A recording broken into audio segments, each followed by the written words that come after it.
todo el país, ¿qué tal? ¿Cómo están? Muy buenas noches y bienvenidos a la edición central de TN1 Noticias. Hola Andrea, buenas noches. Muy buenas noches, vamos a los principales títulos de la jornada. El PIT-CNT realizó un nuevo paro general y reclamó una suba del salario mínimo de 10.000 pesos. Además pidió establecer una política de recuperación de los sueldos menores a 14.000. También hubo críticas a la Suprema Corte de Justicia y a la organización Un Techo para mi País. La justicia procesó por pornografía infantil a un hombre que contactaba a adolescentes por internet, los grababa y les pagaba. Un informe de la UDELAR afirma que el río Santa Lucía tiene altas concentraciones de fósforo en el agua, provocando mal olor y arrastrando sustancias que son riesgosas para la salud humana. La alcaldesa del municipio B y los vecinos de Casaballe analizan los cambios que están ocurriendo en el barrio. El presidente José Mujica aseguró que en la extensa gira que inició ayer tiene como objetivo defender los intereses del comercio uruguayo. 500.000 de uruguayos viajaron en el primer trimestre con destino a Buenos Aires y gastaron cerca de 212 millones de dólares. Argentina implementó nuevas limitaciones a la extracción de dólares en el exterior. Todas las novedades de cara a la 14ª fecha del Clausura 2013. Los entrenadores definen los equipos para el fin de semana.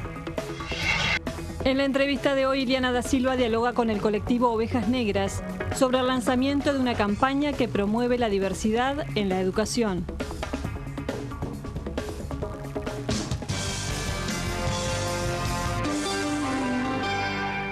Amigos, vamos a comenzar con una información de hace minutos porque la Asamblea de la Asociación de Docentes de Enseñanza Secundaria resolvió comenzar un paro por tiempo indeterminado a partir del 20 de junio. Esta medida afectaría a todos los liceos públicos de Montevideo, aunque no se descarta que otras filiales del interior se sumen a esta medida. Los profesores reclaman más recursos para mejorar salarios y la construcción de nuevos liceos, entre otros puntos. Se pide al gobierno mejorar las asignaciones presupuestales para la educación en la próxima rendición de cuentas. Y pasamos a otro conflicto, el conflicto en la División Tránsito de la Intendencia de Montevideo, que se mantiene en todos sus términos por ahora luego de 15 días de paro. Efectivamente, hoy hubo negociaciones de las partes en la Dirección Nacional del Trabajo, donde no se avanzó significativamente. Los trabajadores destacaron que las autoridades reconocieron que las condiciones de trabajo de los inspectores no son las adecuadas.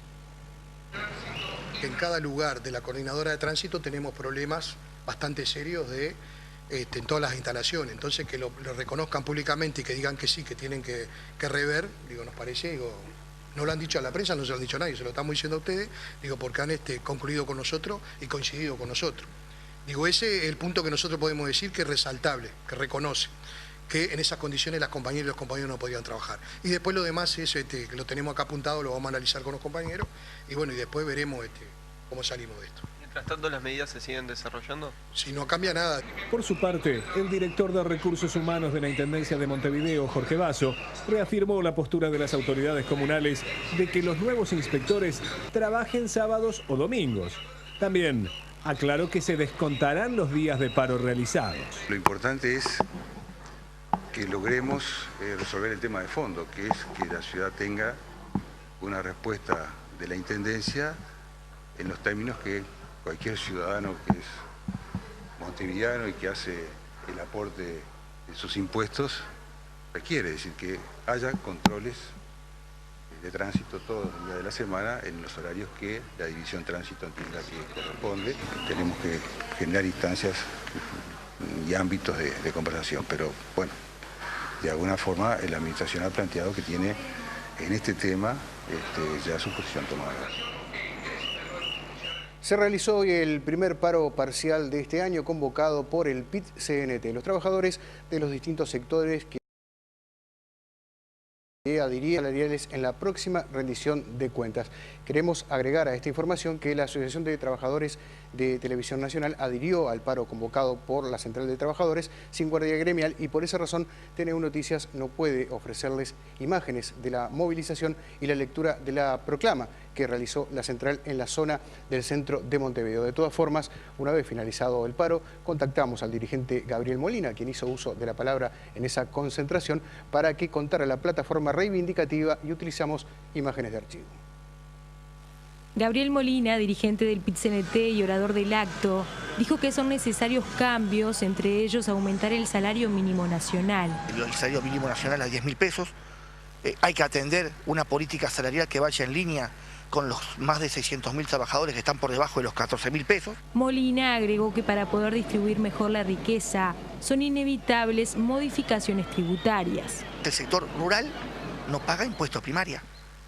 ¿Por qué no empezamos a gravar al capital que en los últimos 6 años ha crecido abruptamente? O sea, claro, no hay espacio fiscal porque no quieren tocar lo que tienen que tocar. Si se empieza a tocar lo que hay que verdaderamente tocar, no solamente los ingresos de los trabajadores, va a haber plata para repartir a nivel salarial, para la inversión de la industria.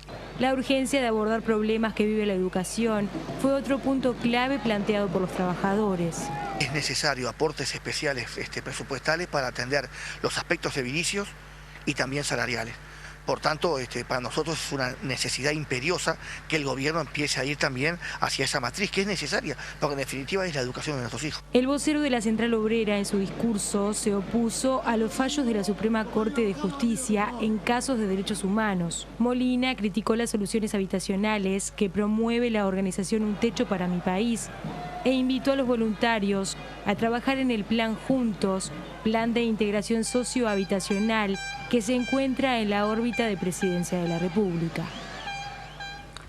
Pasamos a otros temas. Un joven fue procesado con prisión por el delito de pornografía infantil. Utilizaba las redes sociales para atraer a otros jóvenes. Se trata del 5º caso en lo que va del año. Una persona de 21 años fue procesada con prisión por delitos relacionados con la pornografía. Que lo que hacía era contactar a sus víctimas por la red social de Facebook y les ofrecía a cambio de determinados beneficios, por ejemplo recargarle el celular con minutos, que les pedía que se exhibieran frente a la webcam desnudos o que se masturbaran. Se descubrió la maniobra gracias a que un padre leyó el mensaje de texto que le había enviado a su hijo con instrucciones para utilizar la cámara web. Es así que el padre de uno de los chicos, al constatar este diálogo, se presenta a hacer la denuncia. Constatamos que la misma persona le estaba exigiendo lo mismo a un chico de la misma edad y bueno, luego una investigación en el cual se le dio participación al juzgado de penal tercer turno, se allanó la casa, se le detuvo, más allá del confesar se le encontró material relacionado a esta actividad, se encontró un chico de Canelones que también estaba filmado mientras se masturbaba, el cual aceptó que lo hizo porque esta persona le había ofrecido recargar el celular.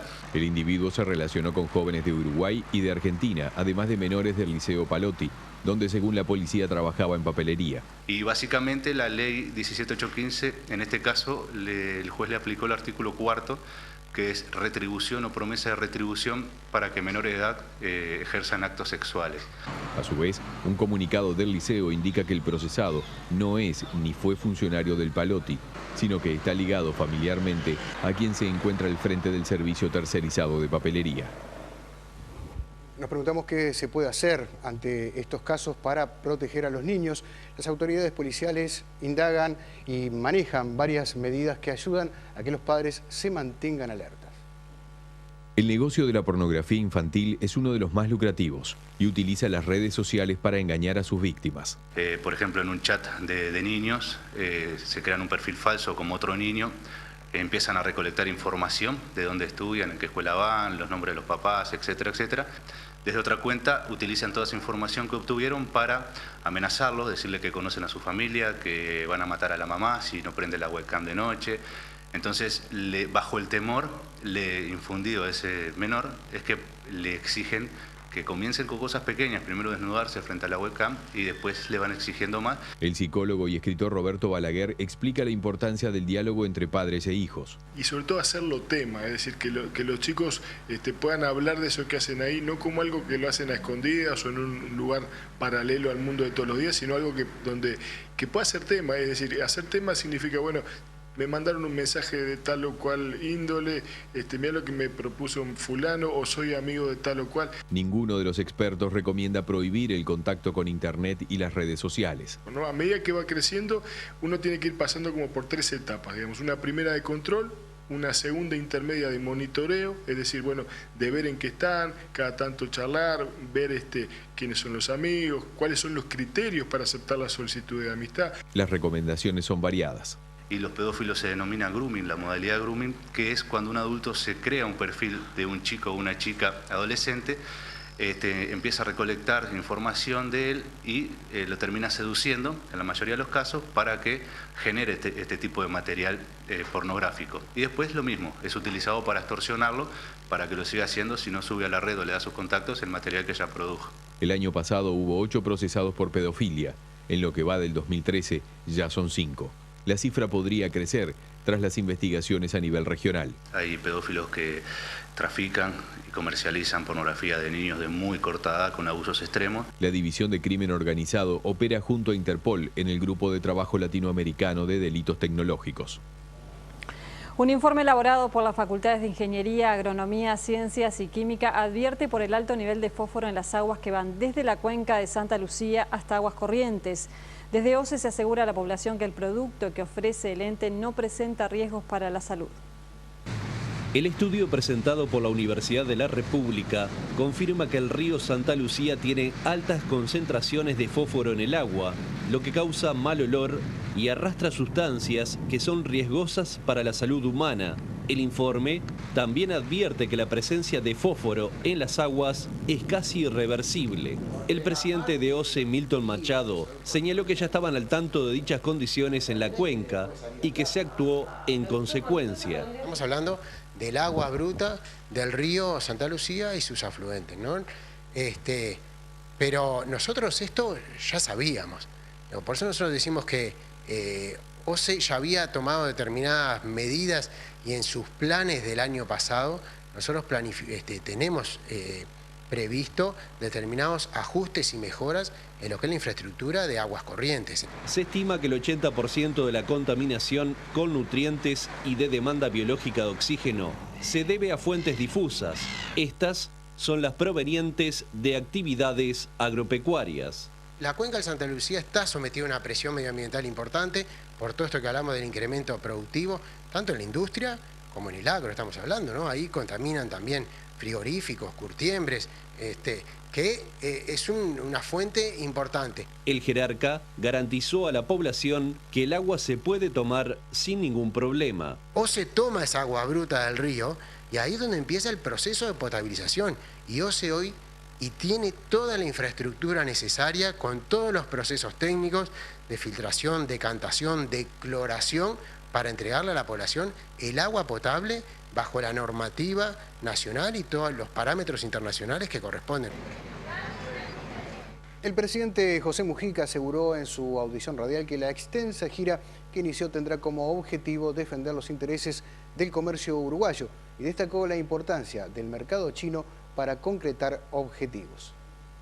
Esta agenda es una puerta de entrada y se va a ir ramificando en una serie de agendas parciales, a veces con empresas chinas, empresas mixtas, a veces con consorcios.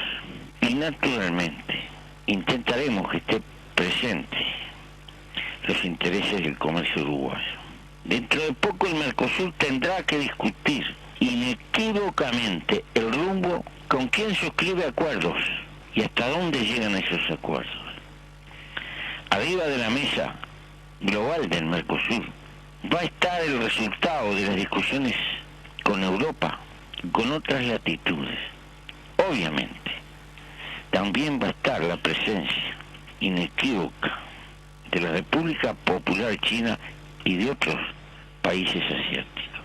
Estamos caminando hacia una civilización donde cada vez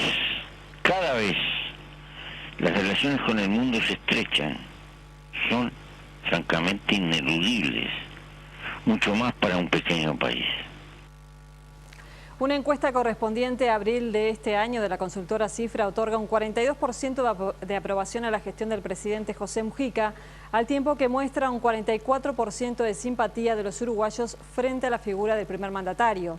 Otro dato que se desprende de la encuesta de Cifra difundida por el semanario Búsqueda es que 1 de cada 4 uruguayos expresa su antipatía contra el presidente, mientras que el 35% de los encuestados desaprueba la gestión del primer mandatario. Las cifras actuales son mejores en comparación con los peores niveles de popularidad de Mujica, que alcanzó un mínimo del 43%. En lo que respecta a la comparación con Tabaré Vázquez, el expresidente al mismo momento de su gestión del que se encuentra ahora Mujica tenía un 55% de población y un 54% de popularidad, aunque solo el 28% de la población veía con buenos ojos la situación económica. Se lanzó la Agencia de Compras del Estado, que incluye un registro único de proveedores. Se apunta a mejorar la calidad del gasto del Estado y los procesos licitatorios. Que es en beneficio de... Disponer por primera vez de un registro en el que las empresas estén en un único listado y que la información sobre las empresas sea única para todas las órbitas de la administración, para el gobierno nacional, para gobiernos departamentales, para los entes autónomos, servicios descentralizados, y por tanto esto trata de ser un aporte a mejorar la relación del Estado con sus proveedores, pero sobre todo de los proveedores con el Estado, y cuando hay un proveedor que cumple, que hace su trabajo correctamente una vez que contrata con el Estado, eso va a estar registrado como registro positivo. Y por supuesto, cuando haya incumplimientos o haya atrasos o no cumplimiento de obligaciones que tienen las empresas como tales, obviamente va a estar esa información disponible para que todo el mundo la pueda aprovechar, ¿no? Esperamos que en menos de un año este proceso haya culminado y que podamos ya, dentro de un año, estar celebrando que toda la administración, gobiernos departamentales, nacionales y el resto de las instituciones públicas estén funcionando, aprovechando este registro único de proveedores del Estado. El Sindicato Único de la Construcción paraliza mañana sus actividades en el horario de 9 a 13 ante un nuevo fallecimiento de la construcción, esta vez en el departamento de Tacuarembó. Un hombre de 49 años que trabajaba en el techo de una vivienda, al parecer sin ningún tipo de medida de seguridad, cayó y murió en el lugar. La gremial denuncia las condiciones de inseguridad que enfrentan los trabajadores y exige al Parlamento la aprobación inmediata de la Ley de Responsabilidad Penal. El examen de ADN realizado al sospechoso de haber violado a una adolescente en El Pinar dio negativo. El hombre, que había sido detenido anoche y conducido ante la justicia de Ciudad de la Costa, recuperó la libertad esta mañana. Desde la Jefatura de Policía de Canelones se informó que algunos rasgos del sospechoso coinciden con los del identikit difundido por la policía y otros no. Se lanzó una campaña que apunta a combatir la trata de mujeres con fines de explotación sexual. Durante una reunión de ministras y altas autoridades de la mujer del Mercosur, se conoció que Uruguay es un país de tránsito para las mafias dedicadas a la trata de personas. Van a trabajar en espacios internos. Esta campaña, que es una campaña de sensibilización que atiende a las problemáticas de los 3 países, y bueno, hace poco que ingresó el bloque de Venezuela, bueno, es uno de los procedimientos que nosotros venimos impulsando de sensibilización y comunicación sobre un flagelo tan importante que atinge a toda la región. La trata de mujeres con fines de explotación sexual es un problema que se concentra en la frontera con Brasil y con Argentina. Montevideo y Maldonado son puntos finales del recorrido nacional hacia el exterior, principalmente a España e Italia. Estados Unidos es otro destino identificado, y también México recientemente. Está muy vinculado a otro tipo de delitos, como el narcotráfico, como otro tipo de delitos de corte internacional. Paysandú y Río Negro están identificados como zonas en las que se origina el reclutamiento de muchas mujeres. Uruguay es país de tránsito y de destino. Estamos alrededor de las 70 mujeres que se han... ¿Y que han sido secuestradas en otros países o en Uruguay, o cómo es vía tránsito? Nosotros, hay diferentes formas de trata. Existe la trata interna, existe la trata regional y existe la trata internacional, ¿no? Entonces a veces nosotros recibimos casos de mujeres de otros países que llegan engañadas, porque el término más correcto es que generalmente las mujeres son engañadas con falsas promesas. En la mayoría de las situaciones de trata de mujeres, quienes son trasladadas pueden saber la actividad que realizarán, esto es, el comercio sexual, pero no las condiciones. Ayer les decíamos que Casaballe no es solamente la crónica policial. Hoy tenemos un segundo informe de la realidad en ese barrio que ha cambiado con el paso del tiempo. Este barrio, Casaballe, es similar a muchos otros de la capital, con intenso movimiento durante el día, que desciende durante la noche.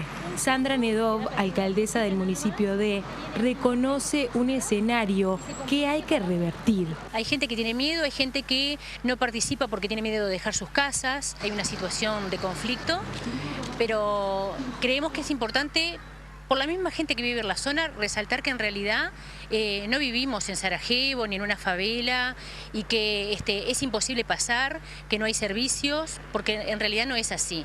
La alcaldesa del municipio de aseguró que para los vecinos de Casaballe la inseguridad no es un problema, aunque piden mayor iluminación.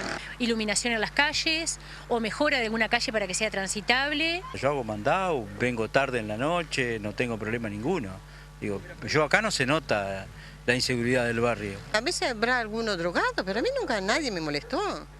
Vecinos que nacieron y crecieron en el barrio afirman que ha cambiado con el pasar de los años. Antes había menos gente porque había mucho campo, mucha cancha, mucho espacio verde, baldío y todo eso, y hoy está lleno de viviendas. Primero fueron asentamientos a partir del año del 90. Al ser poquitos, nos conocíamos todos. Entonces era una familia. Y después, claro, empezó a venir más gente y de otros barrios, con otras costumbres. Está bravo, ahora está bravo, no es como antes. ¿Y antes cómo era? Antes era más tranquilo que ahora. La responsable del municipio de afirmó que el deterioro social del barrio está vinculado a malas gestiones. Malos programas de gobiernos. Como siempre ir poniendo poblaciones vulnerables en el mismo lugar sin mezclarlos con otras tramas para que la inclusión sea real. Es que todo esto se va produciendo, esto no fue algo que surgió de la noche a la mañana. En Casaballe vive un gran número de familias que se dedican a la recolección de residuos. Según la alcaldesa, la creación de plazas, entre otros espacios de interacción social, además de la capacitación de niños, adolescentes y adultos, permitirá cambiar la realidad.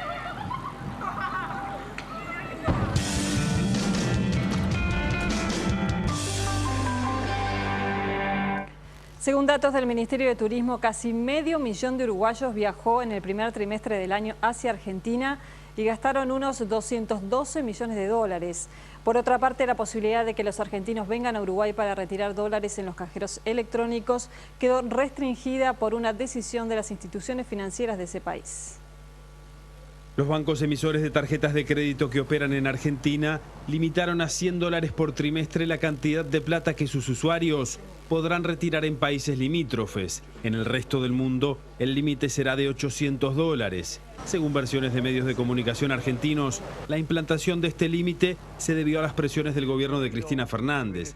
De esta manera, las previsiones indican que se reducirá drásticamente la cantidad de viajes a Colonia y otras ciudades uruguayas por parte de argentinos para retirar dólares de los cajeros con sus tarjetas de crédito. Es que la diferencia entre la cotización oficial y la paralela en el marco de las dificultades para hacerse de dólares en Argentina por el llamado cepo cambiario hacía de estos viajes un negocio financiero altamente rentable. Según datos del Banco Central de ese país, en los últimos 12 meses, los argentinos aumentaron drásticamente los retiros en el exterior. En los primeros 3 meses de este año, la cifra se ubicaría en los 120 millones de dólares. El desempleo en Brasil disminuyó 0,1% en abril en comparación con el mes anterior, situándose en 5,8%. La información económica la aporta, como siempre, el Instituto Uruguay 21. Vemos ahora la cotización de las principales monedas. La cotización de la moneda es una presentación del Banco República, el banco del año.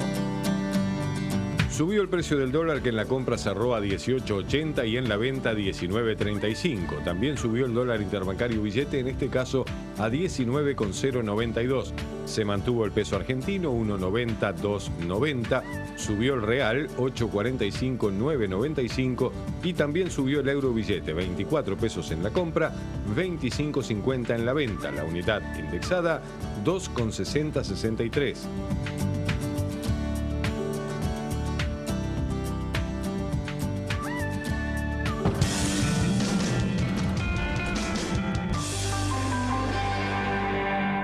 Este programa es presentado por Antel. Usa giros de bits que te permite enviar y recibir dinero estés donde estés.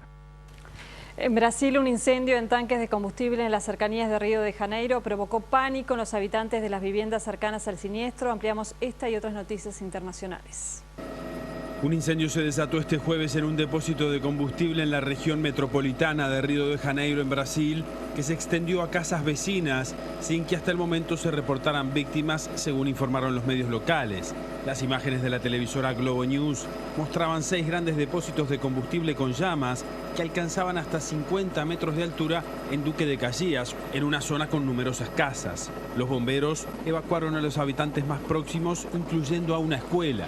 El siniestro comenzó tras la explosión de uno de los depósitos, propiedad de la empresa Petrogold, propagándose rápidamente.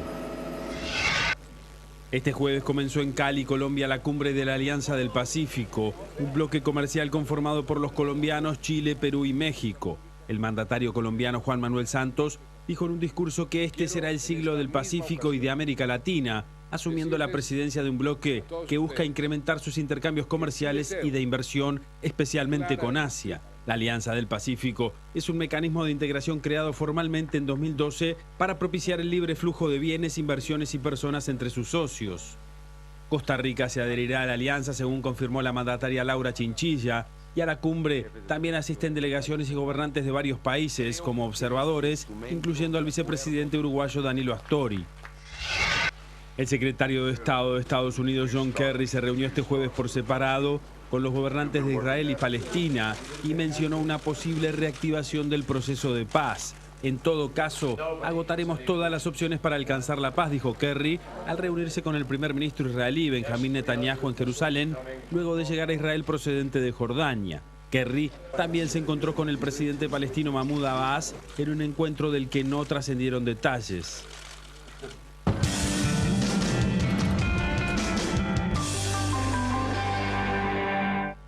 ¿Qué tal? ¿Cómo están? Buenas noches para todos. Ya hay que comenzar a pensar en la selección que tiene al Martín Cáceres entrenando en el complejo con el profe Herrera, preparándose para lo que se viene. Y lo que se viene es el 5 de junio, el seductor partido frente a la selección de Francia y después esa especie de final en Puerto Ordaz el 11 de junio ante Venezuela, donde hay que ganar para seguir ilusionado con el Mundial de Brasil 2014. Justamente la selección venezolana, el próximo rival de Uruguay en eliminatoria, se prepara haciendo fútbol ante El Salvador. Bien, y comenzamos a repasar lo mejor del juego de Venezuela 2, El Salvador 1, con varias ausencias, pero uno de los procesos más extensos después del de Maestro Tavares, el de César Farías, no pierde el tiempo y cada vez que puede junta por lo menos a los de Entrecasa, que es la base de la selección venezolana, para hacer fútbol y seguir poniendo sobre la mesa la idea que quiere el entrenador. Fue 2-1 de la selección venezolana con goles de Maestrico González y de Martínez ante El Salvador. Dejamos la selección y nos metemos en la Copa Libertadores porque en un ratito nada más, 21:30 en la Bombonera y partidazo, juega Boca frente a News por cuartos de final de la Libertadores. Pero ayer Independiente de Santa Fe casi que puso un pie en la semifinal al ganar la Garcilaso.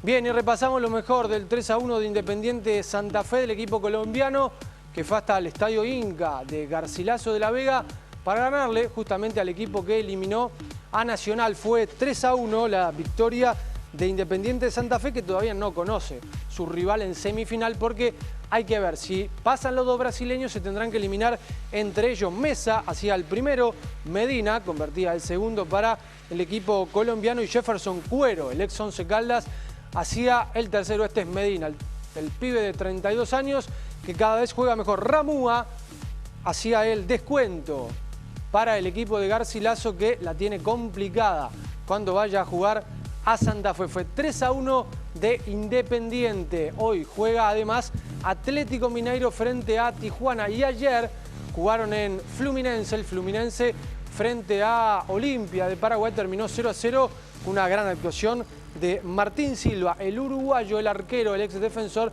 que fue la gran figura y el gran responsable del 0-0 en este juego, donde terminó expulsado Eduardo Aranda, el paraguayo que pasó por nuestro fútbol. Además, Salgueiro fue titular en el equipo de Olimpia y Ariosa entró en el segundo tiempo. Gran polémica, mucho lío se desató en el fútbol mexicano porque hay varios entrenadores que son acusados de pedirle plata a los jugadores o a sus representantes para ser titulares. Entre ellos, el histórico goleador Hugo Sánchez. Cobrar y jugar, ese podría ser el título, pero ¿es común que se cobre para jugar en un equipo? Hay entrenadores que reciben dinero de futbolistas, de sus representantes, y son cada vez más. En México, en Primera A, Chuy Mendoza se retiró por eso. En Altamira les cobraban por jugar, estaban Hugo Sánchez y David Egea. En Irapuato te cobran por registrarte, por la ficha. Fueron declaraciones del futbolista Efraín Herrera, ex América y Necaxa, sobre un tema que a veces los jugadores, entrenadores, dirigentes prefieren ignorar. Hasta $10.000 cobraban equipos en México a jugadores para ser titulares en los equipos. Efraín Herrera cuenta además que en Celaya vio a un entrenador que por poner a un futbolista recibió un carro a cambio. Estas declaraciones disparan la polémica. Surge otra pregunta. Cuando Hugo Sánchez era entrenador del equipo Pumas del 2000 al 2005, ¿le cobraba a los jugadores una suma mensual por alinearlos como titulares? Entonces era de una de las causas de las cuales yo con él no tuve participación. Eso fue lo que reveló su sobrino, Horacio Sánchez. Ahí tenemos a Fonseca, que nunca metió un gol toda la temporada, siendo titular, jugando todos los partidos. Solamente metió goles al final, en las finales, y de eso pues es lo que vivió y fue al Mundial y muchas otras cosas, ¿no? Pero al final es de los que te digo que soltó lana. Comenzaron a jugarse las finales de la conferencia este de la NBA y Miami pegó primero, le ganó a Indiana y puso la serie 1-0.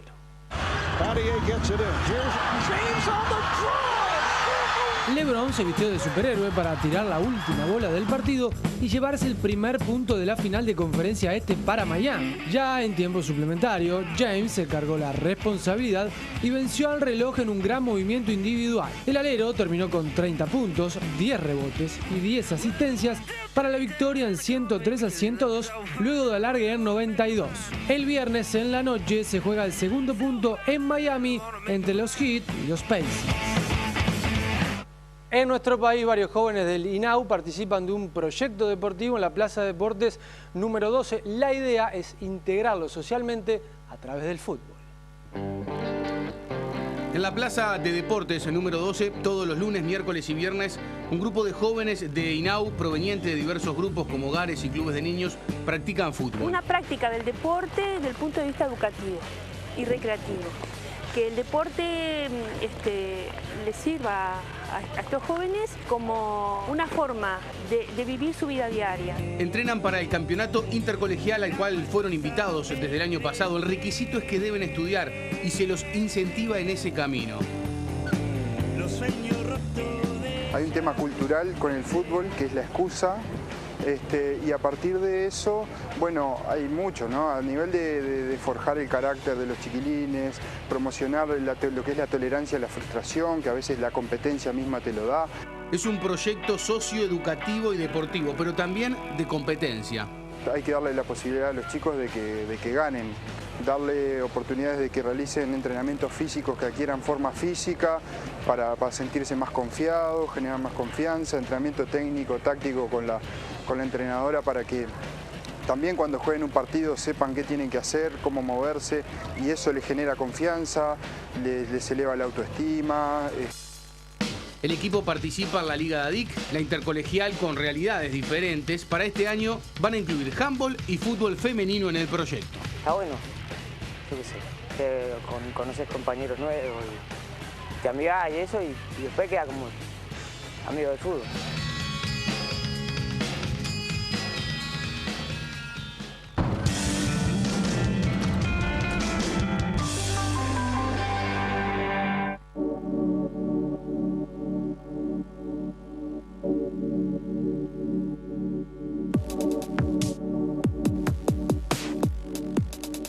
En el marco del Día Mundial contra la Homofobia, Lesbofobia y Transfobia, el colectivo Ovejas Negras difundió un video para concientizar de este tipo de discriminación en el sistema educativo.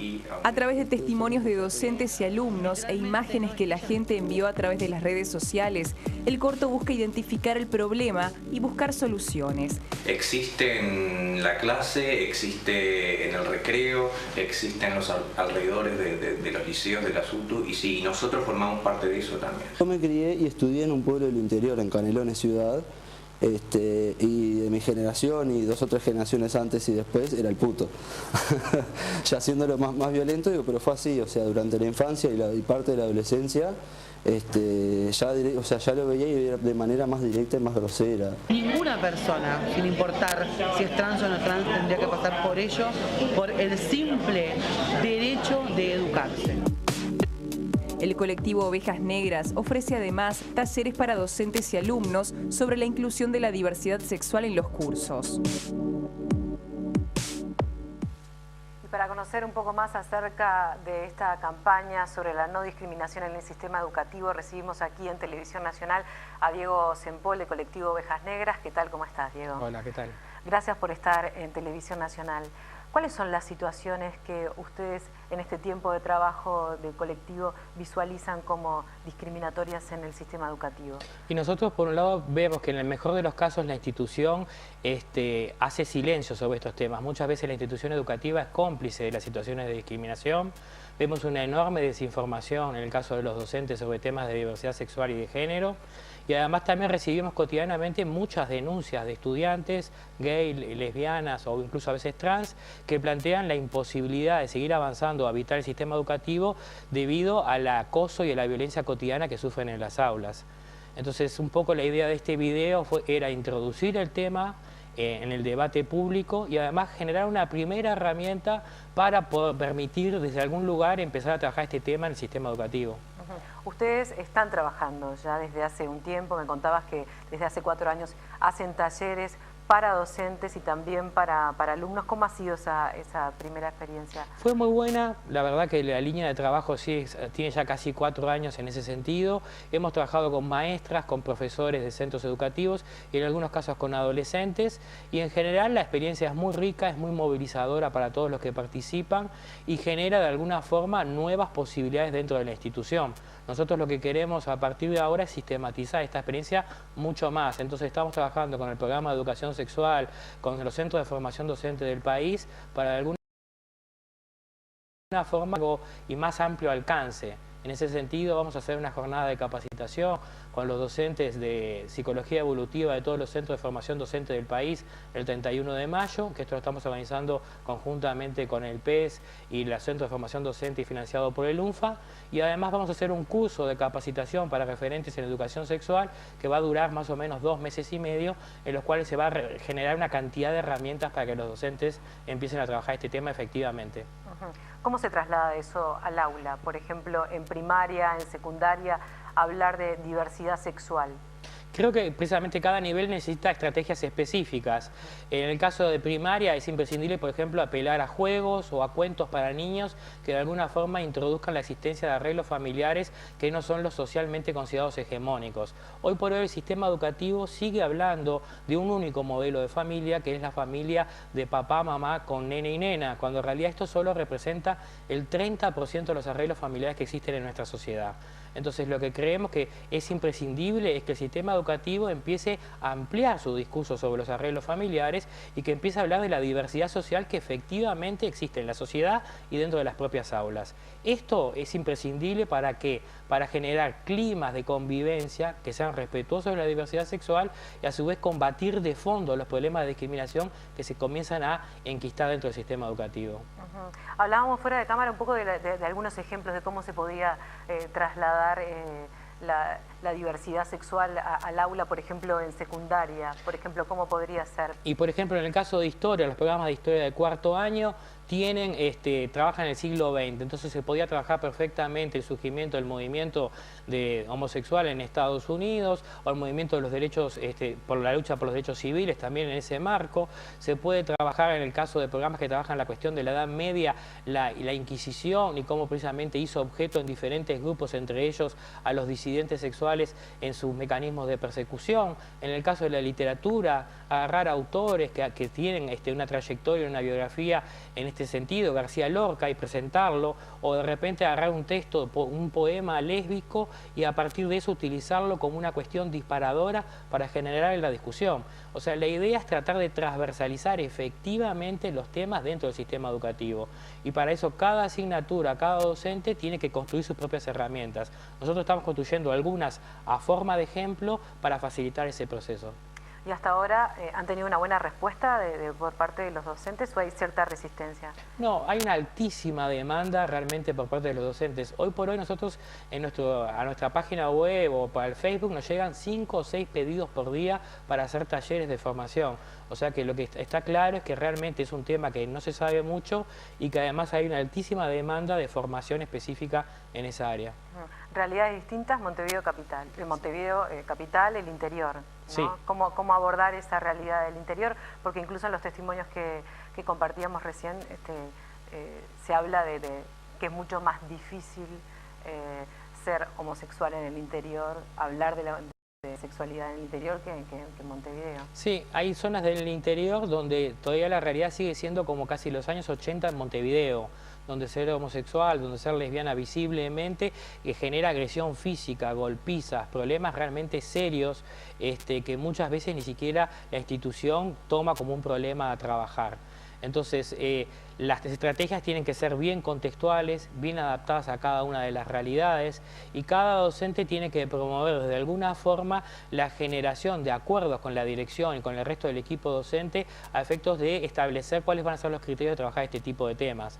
Esto es lo que genera más coherencia institucional y además evita las desinteligencias internas que lo que hacen de alguna forma es dificultar mucho más el discurso institucional y cómo los adolescentes se relacionan con él, ¿no? ¿La aprobación del matrimonio igualitario facilita hablar de estos temas? Yo creo que sí, en el sentido de que hoy por hoy somos, hoy los uruguayos un poquitito más iguales en todos los niveles. Y de alguna forma, en términos jurídicos, hoy gay, lesbianas y trans podemos contraer matrimonio, podemos adoptar y por lo tanto tenemos todas las legalidades del caso con respecto al resto del sistema social. Y esto lleva a que se pueda hablar de estos temas tranquilamente dentro del sistema educativo porque existe amplio consenso social de que está bien y que además la voluntad del sistema político fue muy clara. La votación del matrimonio igualitario fue mayoritariamente, votó el Frente Amplio, el Partido Colorado y buena parte del Partido Nacional.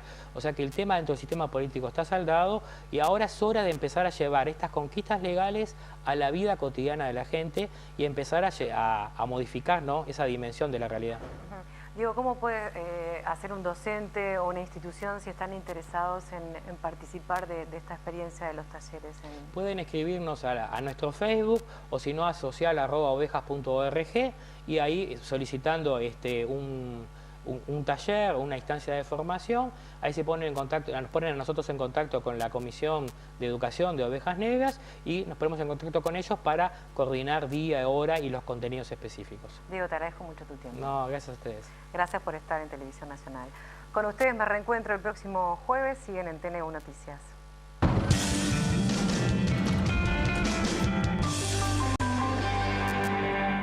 Se inauguró esta tarde el pabellón uruguayo en la Bienal de Venecia. Un artista del departamento de 33 será el encargado de representarnos. La Bienal de Venecia es la exposición internacional de arte contemporáneo que se celebra cada 2 años en la ciudad acuática italiana. En cada ocasión, un artista uruguayo representa al país con un pabellón y una selección de sus mejores obras. Este 2013, el representante es el escultor Wilfredo Díaz Valdés, nacido en 1932 en el departamento de 33. La exposición seleccionada se llama Tiempo, Tiempo, Tiempo y se inauguró este jueves en el pabellón uruguayo en Venecia. La formación en carpintería del artista tuvo mucho que ver en su manera de expresarse, ya que la madera es uno de sus elementos preferidos en sus esculturas. Pero Díaz Valdés trabaja con objetos encontrados, ruedas de carro, puertas, postigos, toneles de vino, teniendo como base la economía de recursos e incluso un ánimo ecológico. Sobre cada uno de los materiales que utiliza, estudia su deterioro, sus diferentes usos, su construcción y deconstrucción, encontrando metáforas sobre la sociedad moderna y la política. Wilfredo Díaz Valdés tiene hoy 80 años y varios premios nacionales e internacionales, pero recibe en esta oportunidad un justo reconocimiento a su obra por parte del Ministerio de Educación y Cultura.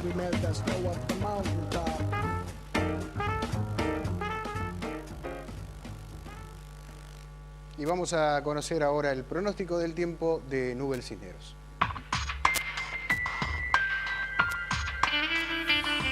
El viernes se inicia con bajas temperaturas, lo que nos obligará a salir abrigados. Temperaturas que ascienden rápidamente hacia la tarde, con máximas de 20 grados, observándose pasaje de abundante nubosidad hacia la noche, con posterior y marcado descenso de temperatura.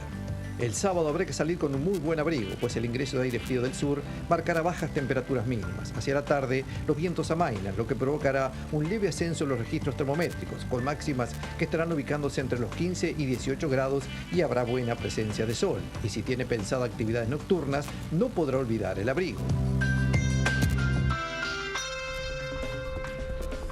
En el final les contamos que 2 policías en actividad fueron procesados por el delito de encubrimiento. Los uniformados están vinculados a una maniobra de tráfico de cigarrillos que llegaba de forma ilegal desde Paraguay. Sí, la justicia también investiga el origen de la camioneta utilizada para trasladar la mercadería, ya que el número de matrícula corresponde a otro vehículo. Nos vamos, ya viene Cuéntame, reencuentro con las noticias como siempre en la edición de cierre. Hasta mañana.